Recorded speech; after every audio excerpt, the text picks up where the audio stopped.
പല സംശയങ്ങളിലൂടെയൊക്കെയാണ് കഥയിൽ ഏറ്റവും ഇമ്പോർട്ടന്റ് ആയ ഒരു ഡെവലപ്മെന്റ് നടക്കുന്നത്. അപ്പോൾ ഇതിന് ഇത്രയും പ്രാധാന്യം ഉണ്ടെന്ന് സ്ക്രിപ്റ്റ് ലെവലിൽ തന്നെ മനസ്സിലായിരുന്നു. അതൊക്കെ ആദ്യം തന്നെ എന്നോട് പറഞ്ഞു. ഇത്രയും 2 സംഭവങ്ങൾ അതൊക്കെയാണെന്ന് പറഞ്ഞതാണ്. പിന്നെ ഇതിൻ്റെ ഒരു പ്രത്യേകത എന്ന് വെച്ചാൽ 2 സംഭവങ്ങൾ നടക്കുമ്പോഴും അത് പിടിക്കപ്പെടുന്നില്ല എന്നുള്ളതാണ്. അത് ഉഗ്ര സംഭവം അല്ലേ, ഭയങ്കര ഡിഫറെൻ്റ് ആയിട്ടുള്ളൊരു സംഭവം അല്ലേ. റൈറ്റർ കലക്കിയിട്ടുണ്ട്. അതുപോലെ നന്നായിട്ട് ഫസ്റ്റ് ഹാഫ് വരണം സെക്കൻഡ് ഹാഫ് വരണം എന്ന് പറയുന്നൊരു സംഭവം തമ്മിലുള്ള ആ വ്യത്യാസം കാണിക്കുന്നുണ്ട് അതിൽ ശരിക്കും അല്ലേ. അത് നന്നായി ചിത്രീകരിച്ച് നല്ല RR, നല്ല ടേക്കിങ്സ്, എനിക്ക് നല്ല ഇഷ്ടമായി. 2 ഗെറ്റപ്പുകൾ എങ്ങനെയാണ് അത്? അതിനധികം സമയം എടുത്തോ? ഇല്ലില്ല, അത് കിട്ടത്തില്ല. ഇതൊക്കെ വളരെ ചുരുങ്ങിയ സമയം കൊണ്ട് എടുത്തു. ഭയങ്കര പാസ്സായിട്ട് ചെയ്തു. നല്ല സിനിമയുടെ ഭാഗമായ സന്തോഷമുണ്ട്, വളരെ സന്തോഷമാണ്. അതിൽ ഒരുപാട് സീൻ എന്താണ് ഇപ്പോൾ നമ്മളൊക്കെ ആദ്യം ചെയ്യുമ്പോൾ ചെറിയ വേഷമാണെങ്കിലും വലിയ വേഷമാണെങ്കിലും അതിനകത്ത് ഇമ്പോർട്ടൻസ് ആയിട്ടുള്ള ഒരു സംഭവം ഉണ്ടെങ്കിലാണ് നമുക്ക് സന്തോഷം. വളരെ പ്രാധാന്യമുള്ളൊരു ക്യാരക്ടർ തന്നെയാണ് അത്. അതിൻ്റെ സീൻ്റെ എണ്ണം കൂടിയിട്ടൊന്നും കാര്യമൊന്നുമില്ല. Thank you. വേണ്ട, ഞാൻ വീട്ടിൽ കൊണ്ടുപോകും. മാഡം, ഞാനിപ്പോൾ ഇത് 3ാമത്തെ പ്രാവശ്യം കാണണ്ടേ. അപ്പോൾ ആദ്യത്തെ പ്രാവശ്യവും 2ാമത്തെ പ്രാവശ്യം എനിക്ക് മിസ് ചെയ്തെന്ന് പോയ കുറച്ച് മൈന്യൂട്ട് ഡീറ്റെയിൽസ് ഒക്കെ അല്ലേ.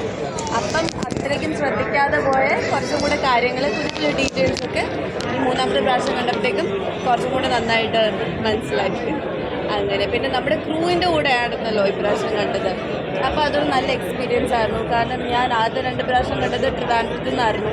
അപ്പോൾ ക്രൂവിൻ്റെ കൂടെ എനിക്ക് കാണാൻ പറ്റിയില്ല. അപ്പോൾ നമ്മുടെ ടീമിൻ്റെ കൂടെ കാണുന്ന വേറൊരു എക്സ്പീരിയൻസ് അല്ലേ. അപ്പോൾ ഇപ്പോൾ ഇവിടെ വന്ന് കാണാൻ പറ്റിയപ്പോൾ സന്തോഷം.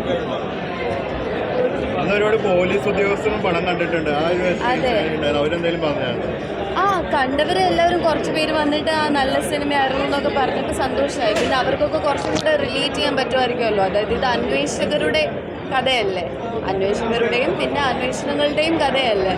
അപ്പോൾ അവർക്കൊക്കെ കുറച്ചൊക്കെ റിലേറ്റബിളായിട്ട് ഉണ്ടായിരുന്നായിരിക്കും. കാരണം നമ്മുടെ സിനിമയെ നമുക്കൊരു റിയലിസ്റ്റിക് ഇൻവെസ്റ്റിഗേഷൻ ത്രില്ലർ എന്നുള്ളൊരു ജോണറിൽ ഉൾപ്പെടുത്താമല്ലോ. അപ്പോൾ സന്തോഷം തോന്നി. അവർക്ക് നല്ലൊരു എക്സ്പീരിയൻസ് ആയിരുന്നായിരിക്കും. കുറച്ചും കൂടെ റിലേറ്റബിൾ ആയിട്ടുള്ള കാര്യങ്ങൾ കാണുമ്പോൾ നമുക്ക് എപ്പോഴും കുറച്ചും കൂടെ എന്തായിരിക്കും എൻജോയ് ചെയ്യാൻ പറ്റുമല്ലോ ആ ഒരു ആർട്ട് വർക്ക്. അപ്പോൾ അങ്ങനെ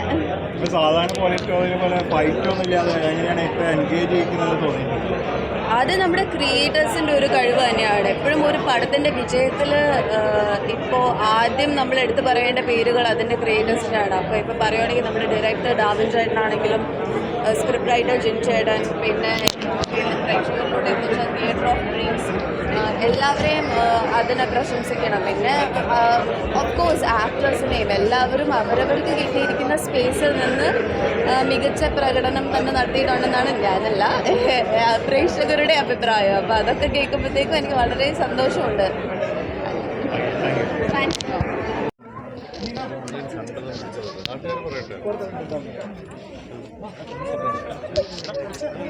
അങ്ങനെ പറയാൻ പറ്റില്ല, സംസാരിക്കാണ്ട് അങ്ങനെ പോയില്ല. അങ്ങനെയൊന്നുമില്ല, സിനിമ കണ്ട് കാണുക എന്നുള്ളതല്ലേ, വേറെ ഒന്നുമില്ല. നമ്മൾ സിനിമ സിനിമ കണ്ടു സംവിധായകൻ എന്നുള്ള രീതിയിൽ നമ്മൾ പുറത്തൊക്കെ കണ്ടിട്ടുള്ള ക്ലാസിക് ക്രൈം സിനിമകളുണ്ടല്ലോ, അതിൻ്റെയൊക്കെ ഒരു ടച്ചും ലുക്കും ഒക്കെ അന്വേഷണം കണ്ടെത്താനുള്ള പോലെ ഫീൽ ചെയ്തു. അതിൻ്റെ RR ഒക്കെ നമ്മൾ ശരിക്കും എടുത്ത് പറയേണ്ടതാണ്. ഒരു രീതിയിൽ നമ്മൾ കേട്ട് ശീലിച്ചിട്ടില്ലാത്ത നമ്മുടെ പാരമ്പര്യ കാഴ്ചശീലങ്ങളൊക്കെ കുറച്ച് മാറ്റുന്നതാണ് അന്വേഷണ കണ്ടത്തിൻ്റെ എഫേർട്ട്.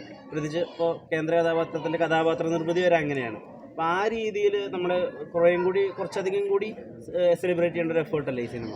അല്ല, ഡാർവിൻ വളരെ കൃത്യമായിട്ട് മനസ്സിലാക്കിക്കൊണ്ട് തന്നെയാണ് ഈ സിനിമ ചെയ്തിരിക്കുന്നത്. സാധാരണ രീതിയിൽ കണ്ടുവരുന്ന കൺവെൻഷണൽ സിനിമ പാറ്റേൺ ഈ സിനിമയ്ക്ക് ഉപയോഗിച്ചിട്ടുണ്ടാകും. സ്വാഭാവികമായിട്ടും നമ്മൾ എപ്പോഴും ആലോചിക്കേണ്ടത്, ഒരു സിനിമ ഒരു ക്രൈം ഉണ്ടാവുന്നു, അത് അന്വേഷിക്കുന്നു, അതിൻ്റെ സൊല്യൂഷൻ കണ്ടെത്തി തീരുന്നു. പക്ഷേ ഇത് അങ്ങനെ അല്ലാത്തൊരു പാറ്റേണിലേക്ക് ഫിലിം മേക്കിംഗ് ഡാർവിനും ജീനുവും കൂടെ തീരുമാനിച്ചിട്ടുള്ളത്. അതുതന്നെയാണ് ഈ സിനിമയുടെ മെറിറ്റ് എന്ന് പറയുന്നത്. കാരണം നമ്മൾ കണ്ട് ശീലിച്ച ഒരു പാറ്റേൺ ഈ സിനിമയ്ക്ക് വർക്ക് ചെയ്തിട്ടില്ല.